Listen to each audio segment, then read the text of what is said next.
Olá a todos, estamos de volta para mais uma aula do nosso livro Criando União. Hoje nós vamos trabalhar o capítulo 9. Vamos lá. O capítulo 9 é a compulsão para recriar e superar as mágoas da infância. Esse capítulo está baseado na palestra 73. Inclusive, eu já fiz esse vídeo fora desse livro Criando União. Quando eu fui fazer algumas palestras individuais, tem essa mesma palestra já trabalhada. Eu nem quis olhar lá para não influenciar a energia desse livro que trata sobre relacionamentos. Então, podemos seguir aqui com a nossa palestra. A falta do amor maduro. O ser humano, quando criança, raramente recebeu amor maduro. Nós sempre vamos voltar nessa mesma máxima de que, psicologicamente falando, a sociedade, de alguma forma, está doente porque temos uma criança mal resolvida dentro de nós. E essa criança está mal resolvida, entre outras coisas, porque falta amor maduro na Terra, inclusive da própria criança, que também não sabe amar e também está aprendendo a amar. Então, o ser maduro, quando criança, raramente recebeu, ser humano, né, quando criança, raramente recebeu amor maduro. A menos que a falta e a mágoa sejam reconhecidas e devidamente manejadas, os adultos seguirão pela vida chorando inconscientemente pelo que não tiveram na infância. Então, o problema não é que nós tivemos falta de amor maduro, tivemos alguns traumas, tivemos alguns problemas, algumas tristezas. O problema é que hoje a gente continua insistindo em não reconhecer e manejar devidamente todos esses sentimentos e esses acontecimentos. E aí nós seguimos como adultos, ainda sem saber que estamos chorando como aquela criança que está presa dentro de nós. Há um forte elo pouco reconhecido entre o anseio e a insatisfação da criança e as dificuldades e problemas do adulto. Quando a gente não faz essa busca, não tem esse autoconhecimento, a gente não tem a percepção, esse elo, de que muitas das nossas dificuldades e problemas do adulto, para não dizer a maioria, as mais importantes, são problemas de anseio e insatisfação da criança que não estão devidamente olhadas e trabalhadas. Mesmo que os genitores possam ter sido amorosos, o amor maduro só está presente até certa medida. Então, dentro da amostra que nós temos do que é um amor maduro, a nossa sociedade não sabe ainda o que é um amor totalmente maduro. Então, mesmo entre chamados dos pais amorosos, genitores amorosos, ainda assim falta um amor maduro e a criança de alguma forma sente. Então, a criança sofre por causa das deficiências presentes mesmo no genitor amoroso. Então, não tem como, de alguma forma, a criança não ser afetada pela falta de amor maduro. Só que com mais frequência, contudo, os pais são emocionalmente imaturos e incapazes de dar à criança o amor pela qual ela anseia. Então, mesmo alguns pais amorosos, na grande maioria, nós somos ainda muito reativos e reagimos negativamente, de uma forma destrutiva, quando as coisas dentro da gente não estão muito bem. E passamos isso para as nossas crianças, para os nossos filhos. Então, com frequência, mesmo aqueles pais amorosos, às vezes, são bem destrutivos, sem falar aqueles que não conseguem nem ter o mínimo de amor maduro para essas crianças. Então, durante a infância, raramente essa necessidade é consciente, a necessidade de ter pais maduros, um amor maduro. Assim, a criança cresce sem jamais entender muito bem por que é infeliz ou até mesmo que ela é infeliz.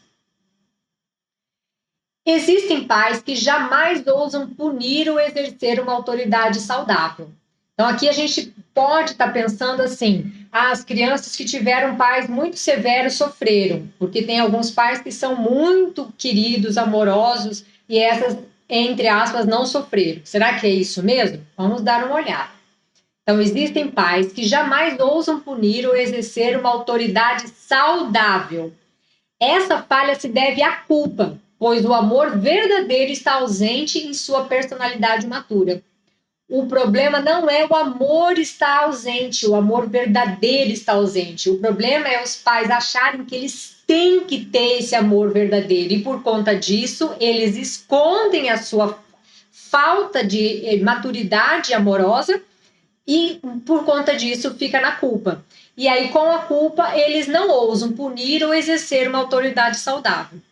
Acontece que mesmo com esses pais, as crianças são muito perspicazes para perceber a verdade, por mais que não entendam a nível consciente. Então elas não têm ainda um cérebro estruturado para fazer uma decodificação de o meu pai não consegue, minha mãe não consegue me amar de uma forma madura, mas não tem coragem de assumir isso para ela mesma, então ela está fingindo que está me amando e ela, por causa disso, ela não pode me provocar, não pode me ir contra as minhas vontades, porque ela tem culpa. A criança não sente, ela não consegue perceber isso, mas de alguma forma ela sabe a verdade. Ela sabe que aquele amor não é verdadeiro, não é genuíno. Ela sabe que aquela falta de limite, de autoridade saudável, também é falta de amor. Mesmo que a nível inconsciente, ela percebe isso. Por isso, muitas crianças, elas clamam por limite, porque elas desejam se sentir amadas e cuidadas por seus genitores. Outros pais podem ser severos demais. E aí exerce a sua autoridade pela dominação, não permitindo o desenvolvimento de sua personalidade. Então, enquanto por um lado, às vezes as crianças sofrem porque são muito bajuladas para esconder a falta de amor que elas têm, os pais, ou por outro lado, outros pais são severos demais. E não raro acontecem as duas situações no mesmo lar, dependendo de como está a atmosfera emocional da família. Nos filhos de pais severos, o ressentimento e a rebeldia são explícitos e, portanto, mais fáceis de serem percebidos. Não necessariamente mais ou menos dolorosos, apenas mais fáceis de serem percebidos. No outro caso, a rebeldia é igualmente forte, porém oculta, e assim infinitamente mais difícil de ser identificada. Vai exigir mais trabalho, mais elaboração, mais busca no nosso inconsciente, no nosso autoconhecimento, para perceber o quanto a gente verdadeiramente percebeu que o amor que nossos pais nos passavam não era genuíno e que nós estamos ressentidos e estamos, sim, rebeldes contra eles, sem nem estar consciente disso. Tentativas de curar na idade adulta a mágoa da infância. Então, o que acontece? Como muitos de nós nem sabemos que os problemas que nós temos hoje são derivados de problemas na infância, inconscientemente a gente tenta resolver isso sem perceber o que nós estamos fazendo. Então, a criança que há em vocês não consegue esquecer o passado. Se o trauma está lá, mal resolvido, mesmo que eu acho que não penso no passado, eu não consigo esquecer o passado, não consigo assimilá-lo, não consigo perdoar e não consigo entender e aceitar. Pode não estar consciente, mas de alguma forma eu estou presa e tentando mudar o que aconteceu no passado. Portanto, sempre cria condições semelhantes, de forma inconsciente, tentando levar o melhor para finalmente dominar a situação em vez de sucumbir a ela. Não pode perceber como a gente vai recriando, vai de forma de coincidência, vai repetindo a mesma história que aconteceu com a nossa criança, a gente está trazendo, reencenando a mesma novela, a mesma cena. Se pararmos para pensar, a gente faz isso de forma deliberada, só que inconscientemente. Então, por quê? Porque a gente quer mudar o resultado do passado. Perder para a criança de antigamente e agora para a criança que ainda está dentro de nós, perder significa ser esmagado, o que precisa ser evitado a todo custo. Então, o que essa criança pretende não tem nenhuma condição de se concretizar. Porque se ela se machucou com aquela situação no passado e ela está presa a essa situação e recria essa mesma situação, então, por exemplo, é uma criança que ela era infinitamente deixada, abandonada. Os pais, por vários motivos, ou por imaturidade de deixar abandonada mesmo, ou até mesmo por dificuldades do lar de sustento, as crianças ficavam abandonadas e ela sentiu como abandonada, elas vão criar situações de buscar o abandono hoje quando adultos. O problema não é vivenciar o abandono quando adultos. O problema é que, como a gente não sabe que nós temos essa criança ainda mal resolvida dentro de nós, quando adultos a gente fica criando situações desnecessárias de abandono e ainda nem sabe lidar com ela porque a gente não sabe que tem essa criança mal resolvida dentro de nós. Então, se a gente parar para pensar, o quanto das vezes a gente fica recriando as nossas feridas do passado de forma automática e inconsciente, é um motivo suficiente para falar, chega, eu quero entender o porquê que eu estou fazendo isso, deixa eu buscar ajuda. Porque se ela ficar reencenando, essa criança pretende, o que a criança pretende não tem nenhuma condição de concretizar. Para que ficar reencenando a mesma história? E aí, como esse livro trata dos relacionamentos, vai focar exatamente o efeito prejudicial dessa estratégia, quando adulto, sobre os relacionamentos. Dessa estratégia de ficar recriando feridas do passado. Porque como adultos, nós crescemos e vamos buscar normalmente os nossos pais, nossos genitores, as pessoas que nos criaram, que nos deram os primeiros cuidados, nós vamos buscar, isso chama na psicologia de transferência, vamos buscar esse pai ou a mãe em toda a nossa sociedade, principalmente nos relacionamentos. Então, as pessoas com quem nós vamos nos unir emocionalmente, nossos maridos, nossas esposas, elas serão, inevitavelmente, terão um elo com esse pai e essa mãe que a criança ainda tem ressentida dentro de nós. Então, a forma mais frequente de tentar remediar a situação é na escolha de parceiros no amor. Ao tentar reproduzir a situação da infância, inconscientemente vocês escolhem um parceiro com facetas semelhantes à dos pais e ou da mãe, ao do pai ou da mãe. No entanto, são esses mesmos aspectos que tornam tão impossível agora como antes receber o amor maduro legitimamente desejado, porque é legítimo a gente desejar um amor maduro. Mas se eu estou presa na dor da criança, trazendo aquele mesmo exemplo de uma criança que não recebeu, foi totalmente abandonada, desamparada, e eu quero reencenar essa busca, eu vou ficar buscando dos meus parceiros uma pessoa que está muito comprometida com o seu trabalho, uma pessoa que é muito fechada para ela mesma, ela mal e mal consegue demonstrar o amor ao seu redor, quanto mais para o seu parceiro. Então, nós vamos continuar vivenciando o abandono, o desamparo. Então, esse é o problema. Então, nós temos a necessidade de ter um amor maduro, é legítimo. Mas como conseguir isso se a gente ainda continua reencenando as nossas feridas do passado? Então, só quando vocês não pedirem para serem amados como uma criança, vocês estarão igualmente dispostos a amar. E então procurarão um parceiro ou outros relacionamentos com o objetivo de encontrar a maturidade que realmente necessitam e desejam. Então, o que ele quer dizer aqui? De uma forma ou de outra, nós, quando crescemos, quando somos adultos, a gente ainda se comporta como uma criança, porque a criança, ela necessita ser amada, ela necessita ser cuidada. Só que quando a gente cresce, a gente não tem mais essa necessidade. É óbvio que nós somos interdependentes, então a gente precisa sim do amor do outro. Mas a gente não precisa mais ter cuidado e amado como uma criança. Então, nós não somos mais a criança. Quando a gente entender que nós somos adultos e toda dor que a gente vier a sentir na situação de hoje, de um suposto abandono, uma suposta agressão, uma suposta desamparo, qualquer dor, o adulto sabe lidar com esse sentimento de uma forma forte, saudável, madura, que vai conseguir colocar limites, e a partir desse momento ela vai elaborando todo o seu sistema emocional e vai aprendendo a amar, e nesse mesmo tempo ela também vai colocando limites nas pessoas com que ela atrai.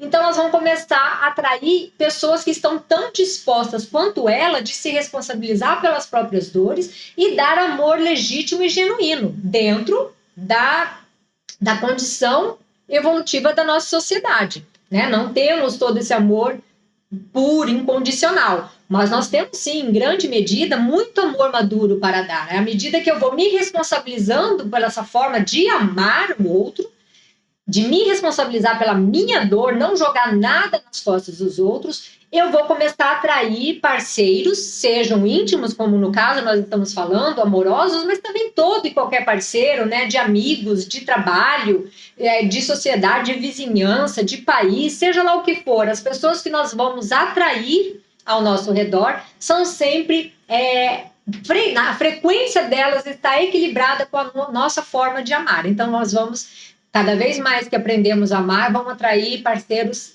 cada vez mais saudável, amorosamente falando. A reprise da dor da infância. Então, como trabalhar isso? Como que a gente pode voltar? O que essa criança que está lá, o que a gente pode fazer por ela? Tem que ficar fazendo regressão? Tem que ficar procurando traumas da infância? Não precisa ficar procurando no que não tem necessidade de ser trabalhado. Porque o que tem necessidade de ser trabalhado vai aparecer espontaneamente na sua frente. Então, será necessário sentir outra vez o anseio e a dor da criança no passado, mesmo que essa criança também fosse feliz, porque a felicidade pode ter sido válida e absolutamente real. Então, aqui é importante falar, a criança pode ter sido muito mais feliz do que ter tido dor, mas a dor que ficou mal resolvida é o problema que ela precisa resolver hoje.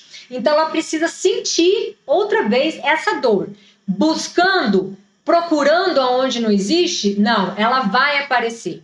Como fazer para sentir de novo uma dor tão antiga? Quando sentirem a dor de não serem amados no problema atual, ela servirá para redespertar a dor da infância. A dor causada pelo problema atual é exatamente a mesma dor do passado. Então, vocês não precisam ficar buscando o que não existe. Ela vai aparecer nos nossos problemas hoje, nos relacionamentos com todas as pessoas que nos cercam hoje. Por mais que a pessoa adulta que esteja no nosso lado hoje tenha um problema de agressividade, de falta de sensibilidade, de falta de tempo para nos dar o amor, a dor que a gente sente não é por causa dessa pessoa que está na nossa frente. Nós somos, sim, capazes de sustentar a imperfeição daquele adulto que está lidando com o meu adulto. A partir do momento em que eu consigo sustentar e lidar com esse sentimento, eu vou me fortalecendo, eu vou me preparando, eu vou sabendo como lidar com esse outro parceiro de um lugar maduro e saudável, eu vou crescendo e de uma forma ou de outra, o meu parceiro também vai crescendo, vamos crescendo em conjunto. Então não precisa ficar buscando, ela vai aparecer nas situações do nosso dia a dia.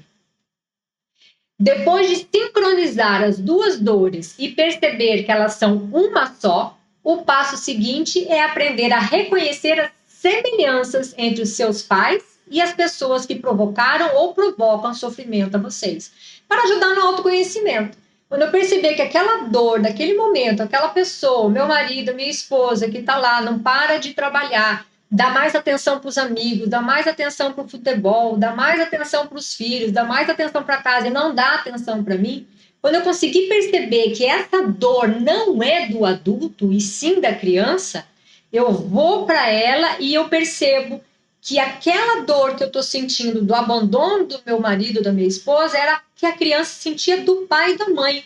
E aí você percebe quais são as características que me fizeram enxergar no meu parceiro o meu pai e a minha mãe. Então, era essa característica do meu pai e da minha mãe que me fazia doer, que me fazia mal, que me fazia sofrer, e eu me acolho como aquela criança e falo assim, tudo bem, você está bem hoje, porque quem vai dar colo para a nossa criança hoje somos nós mesmos, o nosso adulto maduro. Então, nós vamos acolher essa nossa criança e falar, você não é mais uma criança, agora você pode sustentar aqui, ficar no meu colo, e o nosso adulto não é mais uma criança, e eu posso lidar com o meu parceiro de um lugar mais saudável. Um pouco mais tarde, vocês perceberão como contribuíram para provocar a dor atual, devido ao desejo de corrigir a mágoa da infância. O que ele quer dizer aqui é que muitas das vezes, por exemplo, se eu atrair uma pessoa violenta, porque na minha infância meu pai era violento, era alcoólatra, chegava em casa, batia. Não necessariamente eu vou atrair um relacionamento amoroso com um parceiro que também é alcoólatra ou agressivo. Mas, como eu tenho a necessidade de recriar essas feridas na infância, às vezes eu me comporto a ponto de ficar cutucando, e como todos nós temos eu inferior, temos no nosso calcanhar de Aquiles, eu vou ficar cutucando o outro até que ele estoure e haja de uma forma violenta comigo. Então, quando eu começo a perceber que a maioria das vezes que eu vou reencenar a cena do passado, sou eu que provoco a situação atual, a culpa não é só do outro, com a imaturidade do outro, mas também a minha imaturidade, a forma que eu tenho de ficar provocando o outro para levar para o mesmo lugar, eu vejo aonde também está a minha parte. E se esse não é o caso, se eu não provoco nada, o que é muito difícil, se o problema é todo do outro, pelo menos a sua parte é. Então, por que você escolheu essa pessoa? Responsabilidade cada um de nós tem por estar atraindo a situação para o nosso lado. Então, vocês avaliarão todas as ações e reações com novo conhecimento e nova luz. E assim poderão desprender-se de seus pais. E aí já não precisarão ser amados como precisavam na infância. Como vocês não são mais crianças, buscarão o amor de forma diferente, dando em vez de receber. Então aqui nós terminamos. Vamos voltar aqui para a nossa tela. Conseguimos terminar mais um capítulo. Espero que tenha ficado claro para vocês. Se vocês quiserem assistir essa palestra também na outra palestra gravada, como eu disse, eu não quis nem olhar para ver o que eu falei de mais, de menos. Eu queria estar totalmente na energia desse capítulo e eu acho que eu consegui cumprir o meu objetivo. Então, até a próxima e até mais.